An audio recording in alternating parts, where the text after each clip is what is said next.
कैसे हैं guys. Welcome back to another show.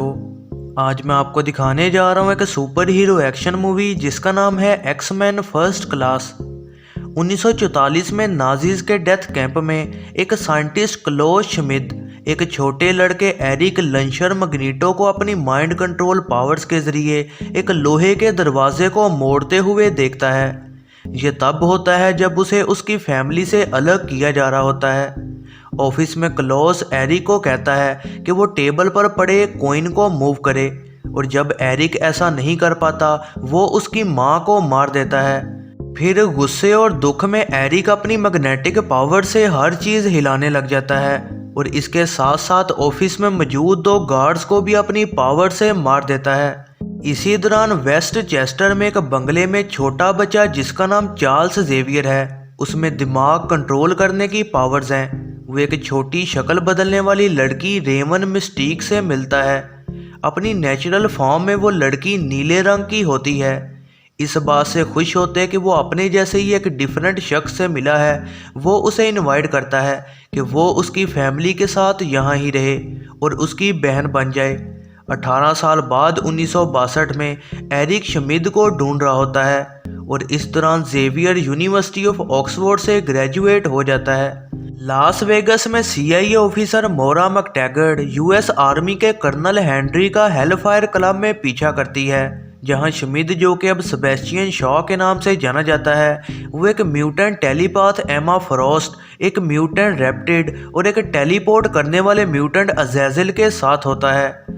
Shah की धमकियों से डरते फिर अज़ेज़िल उसे टेलीपोर्ट करके वार रूम में पहुंचा देता है, जहां वो कहता है कि न्यूक्लियर मिसाइल्स को तुर्की में पहुंचाया जाए। शाह, जिसके पास एनर्जी अब्जॉर्बिंग पावर्स हैं और इसी वजह से वो बूढ़ा भी नहीं होता, वो बाद में हेनरी को मार देता है। मोरा फिर जेवियर की म्यूटेंट्स के बारे नसीहत को मान जाती है, और वो उसे और रेवन को CIA के पास लेके जाती है, जहां वो डायरेक्टर मैकॉन को समझा देते हैं कि म्यूटेंट्स सच में मौजूद हैं और वो शाह एक ख़तरा है।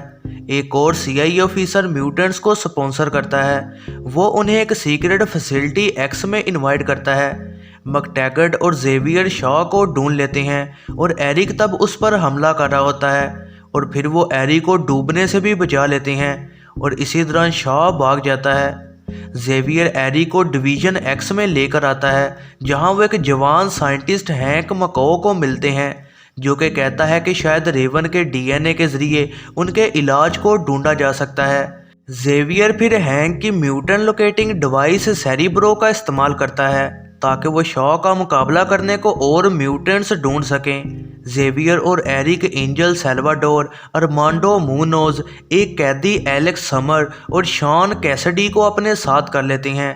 हर कोई अपना एक निकनेम बताता है, और रेवन अपना निकनेम मिस्टीक कहती है।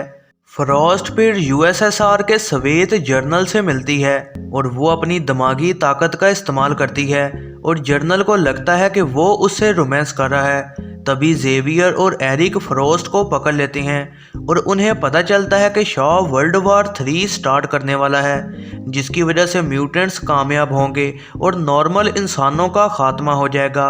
इसी दौरान अज़ेज़िल, रेप्टाइड और शॉ डिवीजन X पर हमला करते हैं। वो म्यूटेंट्स के अलावा वहाँ मौजूद सबको मार देते हैं। शॉ उन्हें ज्वाइन करने को इनवाइट करता है। सैल्वाडोर उसके साथ हो जाती है। फिर समर और मूनोज उन पर हमला करते हैं, तो शॉ मूनोज को मार देता है। फिर मॉस्को में शॉ USSR को मना लेता है कि वो क्यूबा में न्यूक्लियर मिसाइल्स रख दें। फिर वो एक हेलमेट पहन लेता है जिससे उसके दिमाग पर कंट्रोल ना किया जा सके। वो स्वेद की एक सबमरीन में बैठ जाता है ताकि वो अमेरिका की डिफेंस को तोड़ने में उनकी मदद करे। रेवन को लगता है कि मकाओ उसे पसंद करता है जब वो अपनी असली फॉर्म में हो, और वो उसे कहती है कि वो इस क्योर का इस्तेमाल ना करे। फिर वो बाद में एरिक को सड्यूस करने की कोशिश करती है और कई खूबसूरत लड़कियों की शक्ल लेती है, तो एरिक कहता है कि वो अपनी असली फॉर्म में ज़्यादा खूबसूरत लगती है। मकाओ क्योर का इस्तेमाल करता है ताकि खुद को ठीक कर सके, लेकिन वो एक नीले रंग का मॉन्स्टर बन जाता है।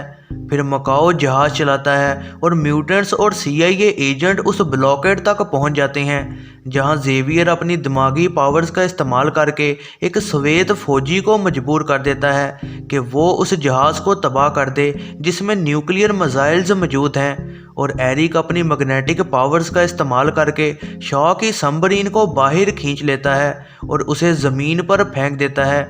फिर लड़ाई के दौरान एरिक चालाकी से उसका हेलमेट उतार देता है और इस तरह जेवियर उसके दिमाग को कब्जे में करके उसे रोक देता है। एरिक कहता है कि वह शॉ के म्यूटेंट्स को बचाने के आइडिया को पसंद करता है, लेकिन उसने उसकी माँ को मारा था, इसलिए वो उसे मार देगा। जेवियर उसे ऐसा ना करने का कहता है, लेकिन वो एक नाजीज कोइन को उसके दिमाग से गुजार कर उसे मार देता है। फिर म्यूटेंट से डरते हुए श्वेत और अमेरिकन जहाज़ उन पर मिसाइल्स चला देते हैं, जिनको एरिक अपनी पावर से घुमाकर उनकी तरफ को मोड़ देता है। मकटैगट एरिक को रोकने की कोशिश करती है, लेकिन वो गोलियों को अपनी पावर से साइड करता जाता है और एक गोली जेवियर की रीढ़ की हड्डी में जाकर लगती है। एरिक जल्दी से जेवियर की मदद को भागता है। वो डिस्ट्रैक्ट हो जाता है, जिससे मिसाइल इंसानों के जहाज़ तबाह नहीं कर पाते और समुंदर में गिर जाते हैं। फिर म्यूटेंट्स को लेके उन दोनों के आइडियाज़ अलग होते हैं, इसलिए एरिक जेवियर को छोड़ देता है और उसके साथ रेवन, सेल्वाडोर, अज़ेज़ल और रेप्टाइड भी चले जाते हैं। बाद में जेवियर अब व्हील चेयर पर होता है और म्यूटेंट्स उसके मेंशन में रहने लग जाते हैं, जहां वो म्यूटेंट्स के लिए एक स्कूल खोल देता है। मकटैगट उसे वादा करती है कि वो किसी को उसकी लोकेशन नहीं बताएगी और वो एक दूसरे को किस करते हैं। जब वो किस करते हैं तो जेवियर अपनी पावर्स का इस्तेमाल करता है और अपनी मेमोरीज को उसके दिमाग से निकाल देता है। किसी और जगह एरिक फ्रॉस्ट को भी जेल से आज़ाद करवा देता है। यह है ज़रनाब मूवीज़ रिव्यू। वीडियो पसंद आई हो तो लाइक ज़रूर कीजिएगा और ऐसी ही नई वीडियोस के लिए चैनल को सब्सक्राइब और बेल नोटिफिकेशन को ऑन करना ना भूलिएगा।